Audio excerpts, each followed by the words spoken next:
Hello and welcome back to the Daily Bible Summary, where the goal is to renew your mind as we read a new chapter every day and ask, what can I learn?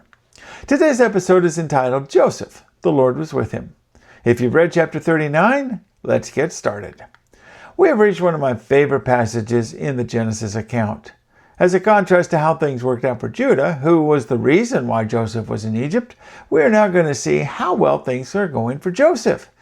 Or maybe better said, how God is with Joseph even when things are not going well. Moses shares that Joseph has been brought to Egypt and sold to Potiphar, who is the captain of Pharaoh's guard.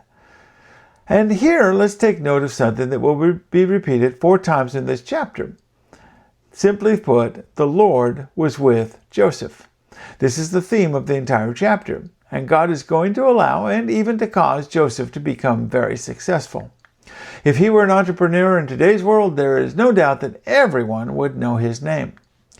Because of the success that the Lord enables him to have, Potiphar takes note and promotes him to be the overseer of his whole house. In fact, the text tells us that Potiphar learns to trust and rely on Joseph so much that Potiphar pretty much just comes home for meals. Everything else, Joseph handles it.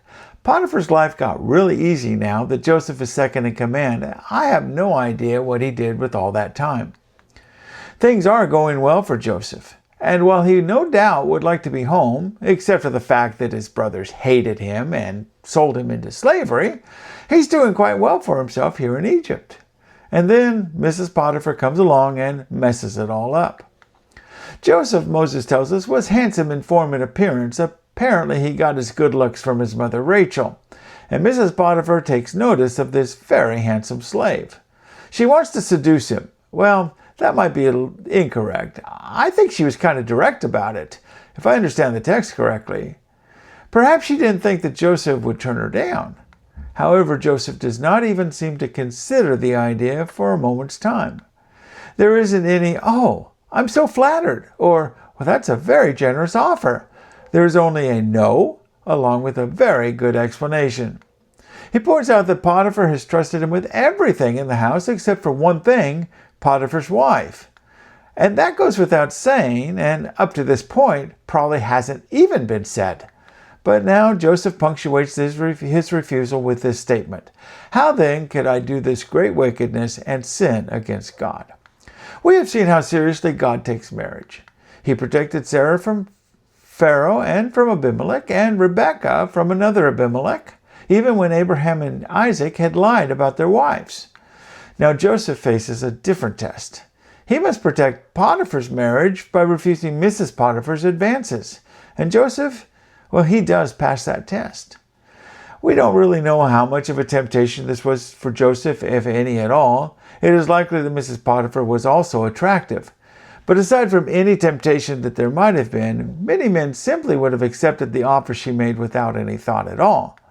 Joseph, however, recognized that this would be a sin against God, and he wanted no part of it. Mrs. Potiphar was not so easily dissuaded, however, and she became insistent, pressing him day by day. Joseph's solution? It was pretty simple. 1, he would not listen to her. 2, he would not even lie beside her. There was no afternoon chats or tea just to talk about the weather. And 3, he would not be around her. One day, however, it happened that there were no other male servants around, and she takes advantage of that by grabbing him by his garment. "Lie with me," she says. But Joseph flees, and even though it meant leaving his garment behind, he left it behind.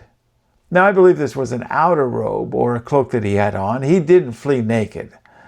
But at this point, she does give up. However, as scorned women sometimes do, she turns the tables on Joseph and uses the cloak as proof that he attacked her. "Only because I raised my voice did he flee," she claims.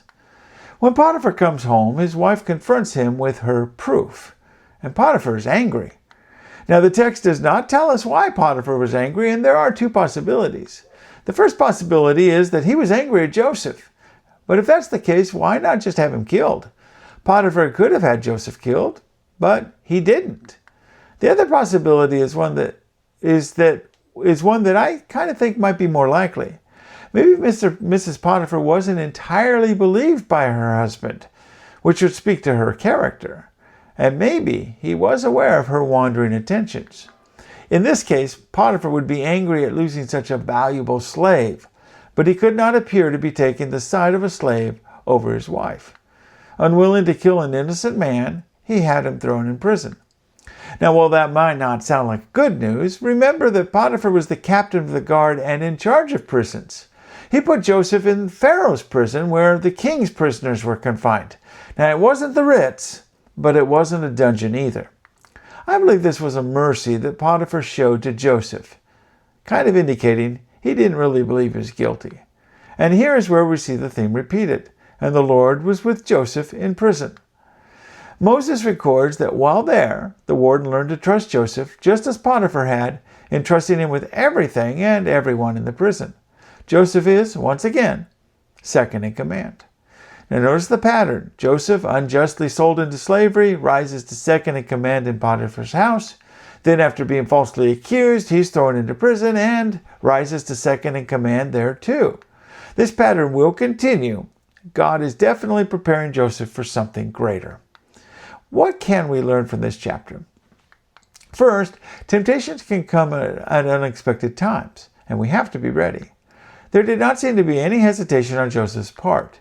If I were hired as a guard for the Acme Liver Company and told that I'm not allowed to take any liver home with me, I can assure you that there would be no temptation to take any home, and it would be easy to resist if there was a temptation, because I detest liver. Now, if I were guarding the Bluebell ice cream warehouse, on the other hand, it might be a different story. Joseph here was ready to say no. He also understood that while it was a sin against Potiphar and a glaring breach of trust, the greater transgression would be against God. Joseph knew what God's stand was on adultery, and he was not going to have anything to do with it. There was no two willing adults justification. And as Solomon would write of the man led astray by the adulterous woman in Proverbs 7 verse 23, he does not know that it will cost him his life. Here's a thought question for you. Are you ready and prepared for temptations when they come? Paul says in Ephesians 5 verse 17, not to be foolish, but to understand the will of the Lord. Knowing, and I mean knowing deeply, God's will can keep us from yielding to temptations. Yet another reason to be involved with reading the Bible every day. Second, God is with those who honor Him, even through suffering. We sometimes hesitate to say the real reason why we do or do not do something, but to attribute our moral stance to our service of God is God-honoring.